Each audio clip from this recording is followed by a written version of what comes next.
বিপদের সময় গায়ের জোর নয়, বরং বুদ্ধিই সবচেয়ে বড় হাতিয়ার। কিভাবে? গল্পটি শুনুন। এক টুপি বিক্রেতা ক্লান্ত হয়ে গাছের নিচে ঘুমাচ্ছিল।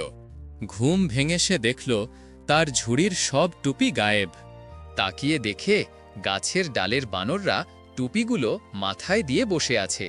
সে ঢিল ছুঁড়ে বকা দিয়ে অনেক চেষ্টা করেও টুপিগুলো ফেরত পেল না। হঠাৎ সে এক বুদ্ধি খাটাল। সে নিজের মাথার টুপিটা খুলে সজোরে মাটিতে ছুঁড়ে মারল। বানররা তো অনুকরণ করতে ওস্তাদ। তারাও সাথে সাথে নিজেদের মাথার টুপি মাটিতে ছুঁড়ে ফেলল। বিক্রেতা তখন দ্রুত সব টুপি কুড়িয়ে হাসি মুখে বাড়ি ফিরল। গল্পের শিক্ষা: মাথা ঠান্ডা রেখে বুদ্ধি খাটালে যে কোনো সমস্যার সমাধান করা যায়। এমন আরও মজার ও শিক্ষণীয় গল্প পেতে ভিডিওতে একটি লাইক দিন এন্ড আমাদের চ্যানেলটি সাবস্ক্রাইব করুন।